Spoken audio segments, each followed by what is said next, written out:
social media handles. Lyrics common term for the Nigerians, those living in diaspora, and also those living in Nigeria. It's a precarious situation at the moment, especially with the rate at which the exchange rate is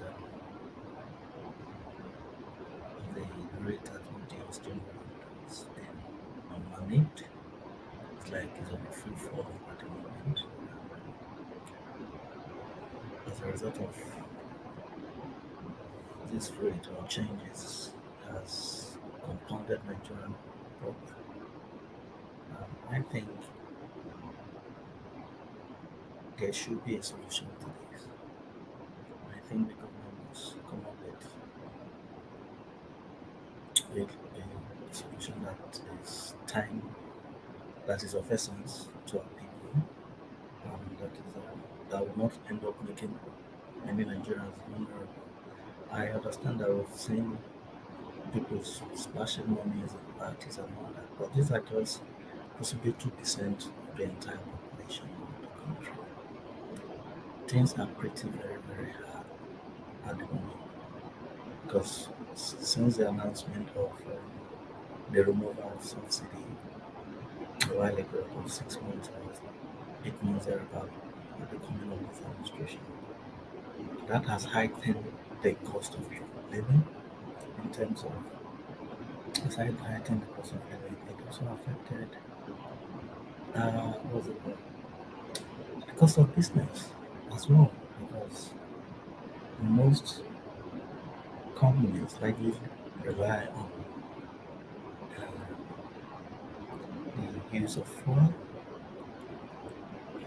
diesel, and you know that these tend to have a, what's it called, a ripple effect to every other aspect of our national life. Um, I just said on this morning, I have just 10 minutes before I step away from here. I'm wondering what is the best solution to Nigerian problem? And that solution has to come with immediate speed because I don't know in the next 2 3 months if things are not changing. When we see Nigerians hitting the street across the world and across the nation, and none of us want to see that, none of us want to experience that. The only thing that is keeping Nigerians happy at the moment is the fact that our progress at the AFCON is what is really making, like, it's like playing is helping us to cool off from Nigerians' issues at the moment. I think the federal government must come up with homegrown solution. Corporate organization must step in. Churches must step in. The Muslim community must step in. People, our socialists must step in. Like have banks, food banks across the local areas, across the cities, so that people can access some of these essentials. Uh, People should reduce what's it called the amount they spend on lottery lifetime when you discover that there are other people who don't have some source of sustenance. So this is time for each and every one of us to look out for each other. I think this is one of the advantages in Western countries. In a situation where, take for instance, like during that COVID, many organizations, big corporations were just about supporting their communities. We have the Dangotes, we have the Boas, we have so many MTNs and all that. They can come up with some uh, corporate social responsibility that can ameliorate the challenges people currently facing in terms of even feeding. You get it, the cost of food. Some people said you will go to market today, something you buy 1,000 naira today is like it's triple. So we must look at creating homegrown solution. The idea of giving money to governors to distribute to uh, their states and all that. I don't think that is still true.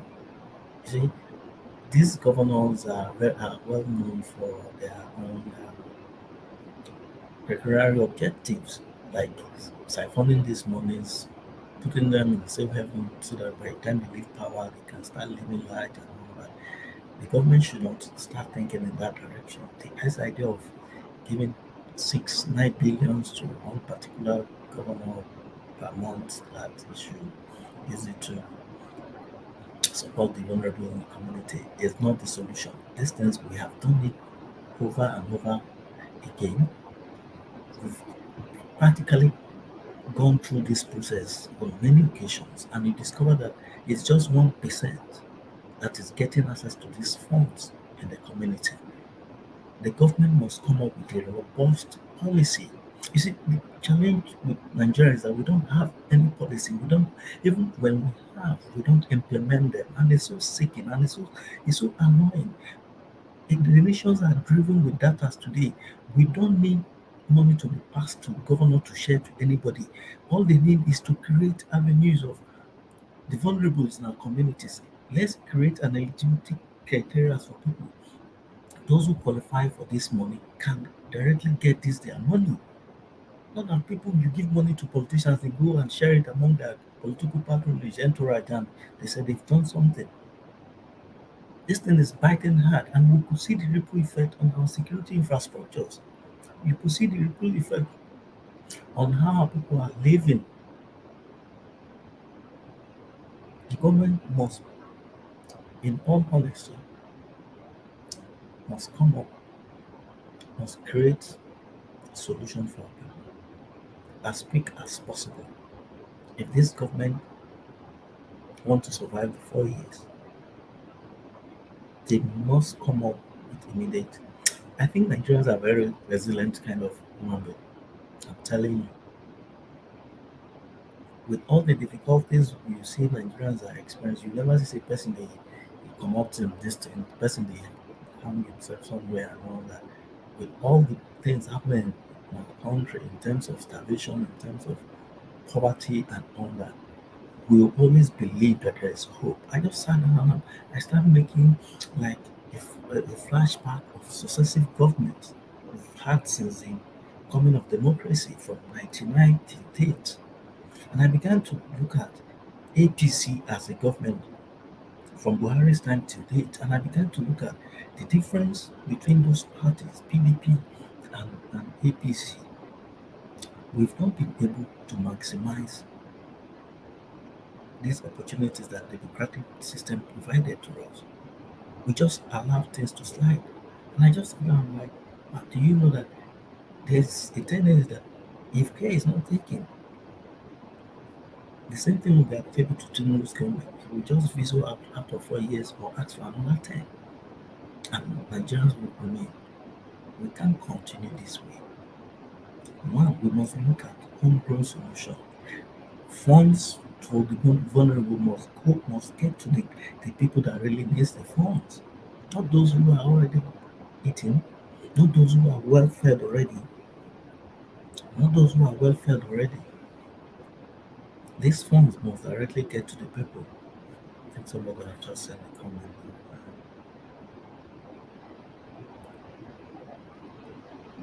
Thank you for your comment. Keep bringing in comment. So we just need to, apart from the fact that Nigerians are very hopeful, the government should not take their quietness for stupidity. We must, as a matter of fact, provide Nigerians adequate electricity.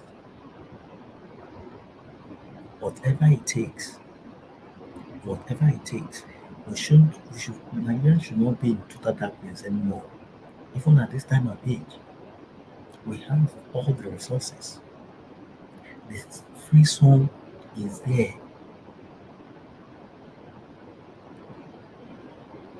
At this time of age, we are still battling with kidnapping, we are still battling with armed robbery. You see, That aspect of security, I really want to hit on it before I'm left with 4 minutes. It's a two-way thing. That aspect of the security. Kudos to Nigerian police, even with the way Nigerian police, the military, everyone in the country who are serving under the different arms of military and the military system. Kudos to them. They've been doing what they could do within their capacity and availability of resources. But you see, as citizens, we also need an involvement. You get it? And this is why security in Western world or abroad is so easy. At times I just sit down like, how I wish we can deploy these tactics. What are the tactics? As an individual, you report. Two, as an individual, you have cameras installed around your environment. In my close here, I can tell you that we have 4 or 5 people who have camera. So when an incident happens, that the police needs is, can we view your camera? Possibly to get the headshot of the person, the view, the leg, the hand, before we start talking about DNA. So I just sat down here and began to imagine, how can we create cameras that doesn't require internet services, that is very cheap, affordable for Nigerian market. That is what I just sat down and thinking. I'm like, okay, how can we get our people trained? People who will man these cameras, who will read this dissect people's futures, people's DNA. And that's one of the problems President Buhari said he had during his tenure, because the manpower, the equipment he bought, it took time for the personnel to be well trained so that they can use this equipment. Some of them can spend 12 years learning how to use this equipment. You won't blame the poor man. He has invested in infrastructure for security. But our trainings are very poor. We've not been able to utilize the training system. I have 3 minutes more. So security is a two-way thing. The involvement of citizens and the government, for us to succeed, for us to put an end to this increase in kidnapping, increase in armed robbery, increase. The other time it was negative, the other time is in Jos. We must work together as a nation, as as as, as citizens and government, to put a solution to it. No matter who comes to power today, if this is the type of system in place, we'll keep on recording, we'll keep on hearing stories like that of Ekiti, like that of Ondo, like that of Jos. And I just sat down here, I was just doing, like, my memories were playing there, those cards of past events. It was in the days of Obasanjo, so much. That's what the kind person. The same during Yaradua, the same during Good Luck. So when are we going to come out from this web? Guys, thank you for joining me. Well, for those of you who are watching, thank you so much. I truly appreciate. And I think it's left for me for 1 minute to go. Nigeria is going through a hard time. The government must have solid solution, and that solution must be swift, immediate, and now, because the answers that Nigerian witnessed the other time, it might just be child's play with what is brewing at the moment. I know it's difficult for you guys. I just thought I should end my view about Nigeria's situation. We must just come to the rescue. People buying fuel of 600 per liter. That is like times three or times four of the normal price. How many people are going to be able to afford that? And aside the pressure on people coming abroad, the pressure on dollar, people coming to school in abroad, people migrating. So it's like we're going to be feeling those heat from right, center, middle, and left. Tell you, it's a difficult time in our country. It's not time to just say people should pray. It's not time for people to say people should pay tithes. No, it's not time so this government will favor me. This is time for us to challenge corporate organization, to challenge local government chairman, to challenge House of Rep members. It's not time to be giving people handout of machine and all that. We must find like solid solution to our problem, homegrown solution to our problem. People are getting poorer, poorer by the day. Our currencies today is nothing to write home about.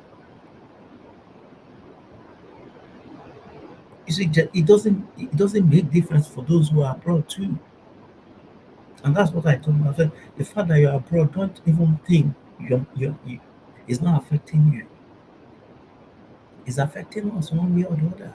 The other day, my friend spoke that he has roofed his house. The amount of money he spent, the pounds he spent in roof, I just looked at him. You don't understand this thing. You don't. There's no how it's not affecting everyone. If you have siblings, the siblings will definitely go to the market. So whatever you give to them today, it has reduced the purchasing power, whatever they willing to buy. So for those of us who are abroad, let us not just put down hands our leg and feel, oh, Kokomi. This is a public outcry to our government agencies, to big corporations in the country, to, to step up, to come to the aid of the country, of Nigerians. That churches, big churches, come to the aid of your members, give them basic needs that they need. Where if offerings are pumping, the other time I did a community project here where three churches open a food bank. Three churches come together. In fact, they are in the same building. They had a food bank. I'm supposed to be dressing up and jet out for class now, but I just have to like pour out my heart.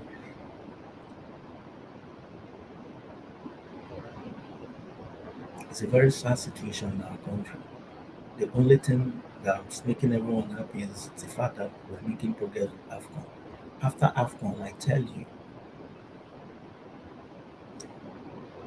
people might start building up that revolution kind of mindset, and the government must intervene as quick as possible. As quick as possible. The country is getting hard. They have allowed this government to experience that kind of 8 months pressure. I tell you, the pressures are coming.